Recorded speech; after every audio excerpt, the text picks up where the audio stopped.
This is Talk Business and Politics with Roby Brock. I'm Roby Brock. Welcome to Talk Business and Politics Daily. It is Wednesday, August 24th. Let's check out today's top stories. From July 2015 to July 2016, Arkansas saw the largest unemployment rate decline among all 50 states in the U.S. as the number of unemployed workers fell by more than 16,000, according to the U.S. Bureau of Labor Statistics. Arkansas was among 10 states and the District of Columbia to experience statistically significant unemployment rate decreases, new data shows. Arkansas's seasonally adjusted unemployment rate for July was 3.9%, the same as last month's revised jobless rate and well below year-ago levels at 5.2%. Heavy rains during the last 2 weeks could significantly impact the row crop harvest in northeast Arkansas, experts say. At least 14 inches of rain fell in parts of the region, and many rivers have swelled outside their banks with numerous fields flooded, according to the National Weather Service. Flooded fields are an issue, but there are other pressing problems that could develop if the region doesn't dry out. Late-season seed germination could impact the quality of corn, rice, and soybean crops. Read more on the potential for an agricultural setback at talkbusiness.net. And the number of private option recipients whose insurance premiums are being paid by the program reached 258,161 in July. That is up 55,000 more than in January.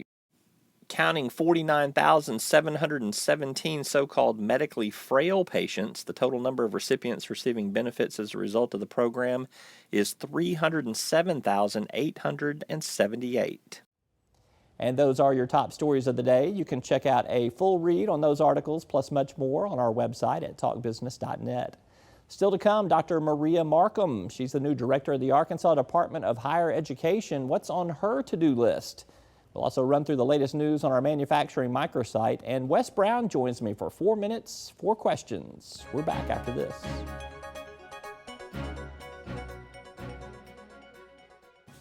First Security is here. Only here. So that means we're here, here, and here. Even here. And definitely here. Because here is where we want to be for you. First Security Bank, only in Arkansas. At Deltic Timber Corporation, we believe in the responsible creation of communities, in the development of neighborhoods that bring convenience and comfort to life, while respecting the beauty and delicacy of nature.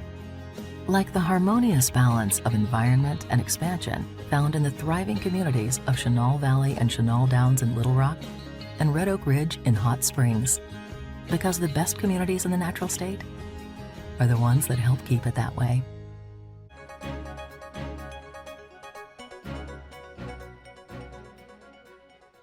Dr. Maria Markham left her post at Cossatot Community College less than a month ago. Why? Well, she was named the new director of the Arkansas Department of Higher Education, and she joins us now. Welcome aboard, and welcome to the program. Thank you, Roby. I'm happy to be here. Let's talk about the new agency position here. You're kind of walking into a whole bunch of new duties because it has been decided that we're going to have a new funding formula for higher education. Are you on board with that? And Oh, absolutely. Dr. Powell, my predecessor, did a lot of the groundwork getting ready for the new formula. The governor has set some pretty ambitious goals for the state to improve the attainment in Arkansas, and to make that happen we have to have a formula that reflects those goals. So it's my task to make sure that Governor Hutchinson's dream for the state becomes a reality. So one of the concerns is, obviously this is moving from an enrollment-based kind of formula to an outcomes-based formula. We want people to graduate from 2-year and 4-year schools. There is concern that people will be cherry picking students more likely to succeed. Is that going to happen, and is that a bad thing? It could always happen, and I think at some level that always has happened. I mean, most of our universities do. They choose their admission standards based on students that are most likely to complete, those who have the higher GPAs and have the higher placement scores, whereas our 2-year colleges are all open enrollment, so they're taking students wherever they are. Although the metrics of the formula haven't been fully developed, a lot of those hedge for those types of students who are academically underprepared or economically disadvantaged. So although schools are incentivized for those completions, they're also preserved as far as access in the rural and the underserved areas. So they do receive more funding for students who are more expensive to educate. If you see something like that happening, though, once this formula is worked out and it's all implemented, will there be some sort of enforcement mechanism to keep schools from, doing the type of behavior that you don't want? Right. Well, I think you have to first recognize what we count as success. When you look at the new formula, certificates of proficiency or workforce training is also success, just like a bachelor or a master's degree. So when you look at students who are less likely to achieve a bachelor's degree, those students are more likely to attain a certificate or some type of work-ready credential. So there's really no disincentive to serve those students. You just get those gains earlier. I gotcha. So we have seen some university presidents, some college presidents come out in support of the new funding formula. We haven't heard from others. They haven't said that they don't like it, but they just haven't said that they like it. Do you think that there's consensus right now for this? I think that there's consensus on the framework, on the overarching principles, because no one can argue that we should be accountable for our outcomes and that we should be funding things that we say are important to the state. So I think broadly we have a lot of support. I think that some of their presidents and chancellors are reserving their complete support until they see how those metrics are going to affect their individual institutions. So there have been a lot of safeguards placed into the metrics that we're working on right now, where a school is not going to lose more than a very small percentage in a year, regardless of their outcomes, just to protect those institutions for these wild fluctuations that you might see in things that are maybe even out of their control. If and the give economy, them some opportunity to correct course. Certainly, right? some things they can correct if it's placement standards or if it's the way they deliver their remedial education. There's things that they can control. Other things that can't be controlled is the economy in their area. So you don't want, for like maybe a two-year college, traditionally their enrollment goes up when the economy is really bad. So if the economy improves in their area, they could lose funding because they have fewer students in school, and you don't want to have those rapid fluctuations because it really does impact stability. So tell me what will happen between now and the legislative session to advance the funding formula. I mean, what will you be doing? What will legislators be doing? Well, we have a work group, a funding formula work group, who's been meeting for over a year. They're going to have one more meeting to gain some consensus on the metrics before we start to run those numbers. And at that point, we will release some information to the presidents and chancellors to say, well, historically, in 2015, had we used this formula, this is what would have changed in your funding, and be able to explain the finer points of that to both our legislators, the presidents and chancellors, and to make sure that we have things like we need to have them, that everything's weighted correctly, that we're taking into account all the factors, both to promote the governor's policy and agenda for higher education, and also to protect rural, underserved colleges and institutions that need to be protected. So we will introduce some legislation in October, and between October and January, we will finalize all of the metrics that will go into the new formula. So you've said metrics a few times, and you've talked about factors a little bit. Give me a couple of real-world examples of what those metrics are. We look at completions. Our two big metrics are completions and progression. So we will reward institutions when students complete a credential. So if it's a certificate of proficiency, which is as few as 7 credit hours, all the way up to a doctoral degree. So those things are be weighted accordingly based on what's more expensive for the institution to produce and what represents a larger gain for that individual as far as employment. And then we also look at progression. So we'll look at things like when the student gets to 15 hours, we give some credit to the institutions because that's a crucial point for us in a student's academic history. If they get to 15, they're much more likely to complete. Right. So all the way from an associate level degree up through a doctoral program, there's progression points along that way. Also, if you have a student who completes a certificate in a STEM area or a very regionally high demand area, they get additional points. Or if that student happens to be academically underprepared, or if they're a non-traditional student between 25 and 54, then that's weighted a little more heavily than your traditional 18-year-old with a 25 ACT that's more likely to complete and be inexpensive to complete. So those are the largest of the two metrics. Some of the other things that we're looking at is job placement. So what happens to that student after they graduate. Right. We're struggling with that one because that's very hard to track. And so that's one of the things that we have not been able to release numbers because we're not exactly sure how we're going to track it, and we don't want to hold institutions responsible for something that we can't provide good data for. So there's several smaller pieces, but the largest two are the completion and the progression. So, and let's back up a little bit too, because I think this will come policy-wise from your 2-year background here. Concurrent courses, is this something else that you see some changes on the horizon for? I hear from a lot of K through 12 folks that they would like to see that happen. We have a concurrent credit work group that is also tackling that issue. It is something that we have to consider in the funding formula. Do we treat concurrent credit the same way we treat a student sitting on a campus, or should that be looked at a little differently? And for folks that don't know, concurrent is you're taking college classes in high school basically and getting credit for it. Right, and so they're getting credit at the high school level and at the college level at the same time. Concurrent credit can be a wonderful asset to students who might not otherwise have experience in college. It can be a great motivator for them to go ahead and receive some type of credential, but the state has struggled along with all of the other states. It's not unique to Arkansas in how to fund this type of education and how to ensure that the quality is there. So it's part of the Department of Higher Ed's charge is the quality control, making sure that what those students receive at the high school level truly is college level material. I'm convinced you have your plate full, plenty to do. I do. To work on. I do. Right. Dr. Maria Markham, thank you so much for your time. Thank I appreciate you. Thank you. All right. When we come back, more to come. We'll dive into some of the latest manufacturing news, plus business editor Wes Brown joins me for 4 minutes, 4 questions. I'm going to knock them around a little bit. We're back after this.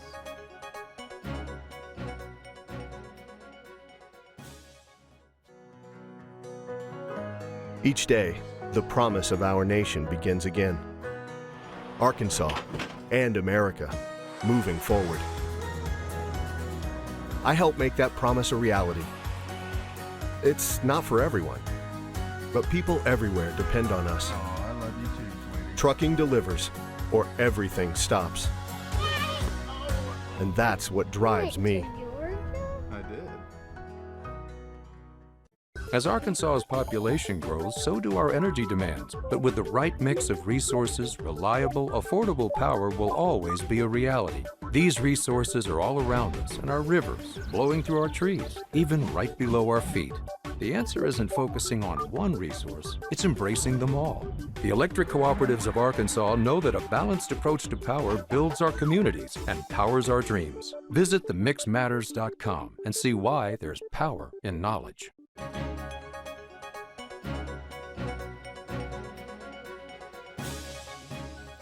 We're proud to bring you business news from a variety of business sectors each and every day at talkbusiness.net. Today, we turn our attention to our manufacturing microsite, which is chock full of news in the all-important manufacturing arena.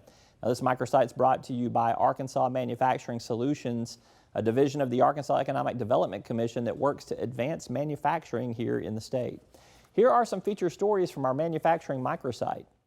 First and foremost, meet Brian Day, Executive Director of the Little Rock Port Authority. He's in the middle of a lot of change currently at the port.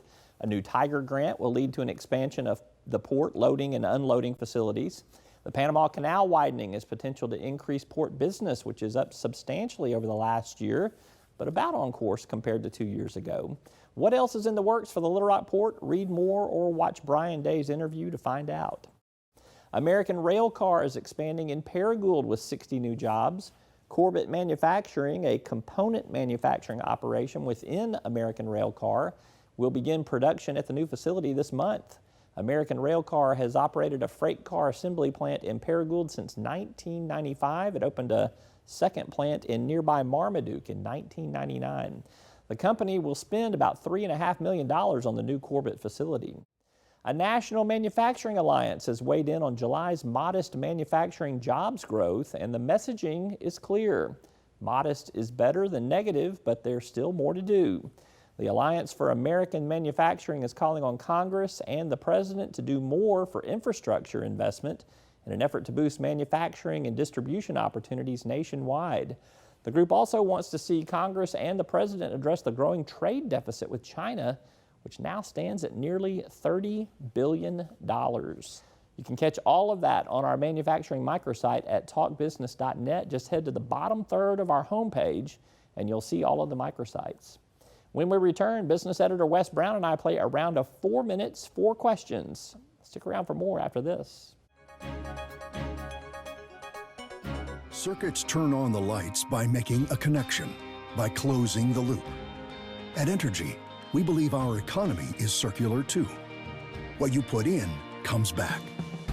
So we invest billions in new infrastructure, which helps attract new industry, which helps create new jobs.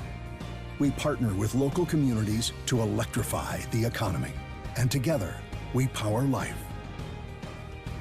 Entergy. You've likely heard of the Great Arkansas Treasure Hunt. In fact, you or your business may have property to claim in the hunt. But where does this treasure come from? Businesses like yours. The law calls it unclaimed property. If your business is holding money on its books that you've not been able to return to the owner, it's most likely unclaimed property, and the law requires it to be sent to the state auditor's office each year. Auditor Andrea Lee's office can make the process for businesses to comply with the law easy and straightforward. Help us help you return Arkansans' unclaimed property at auditor.ar.gov.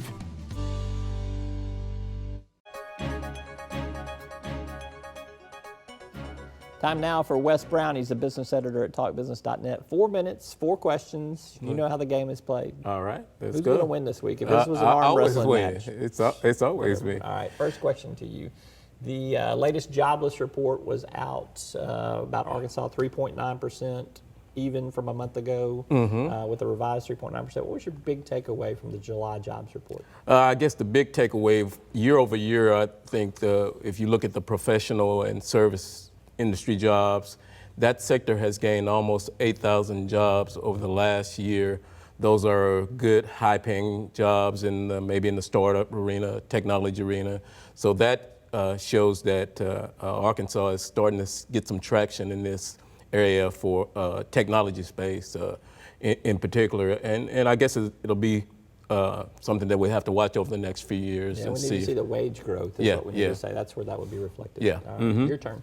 Northwest Arkansas Council CEO Mike Malone stepped down. I guess the question. The Waltons. Yeah, going to work for the Waltons, which is a pretty good job generally. The question is, who is going to be the person who steps in his shoes and take over that position? Is it you? You want to break that news here? Nah, it's not I don't think so. You've been up there before. Yeah, I've been up there, but you in Northwest Arkansas. I don't know who it will be, but I predict it will be somebody that is there and has deep roots in the community, because I think you got to have somebody that is for the Northwest Arkansas Council job, somebody that knows the Walmart, the Tyson, the J.B. Hunt players, and the university players pretty well.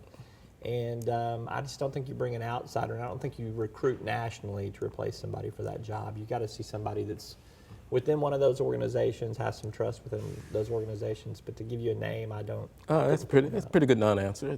No names there. Well, I thought it was you, but it apparently wasn't. All Okay. right, question to you. The earnings period for Arkansas companies kind of drawing to a close. We've seen most of them come out already. Who's the biggest winner? Who's the biggest loser in this latest round of earnings? I'm on the winner side. I'm going to go 1 and 1A. I'll go. That's a good non-answer right there. I just said pick one. Okay, Home Bank Shares, I'll say is a big one. They had a 22nd consecutive quarter of earnings, and this was the biggest one in their brief history. 1A, Walmart. They surprised everybody. Surprised Wall Street with their.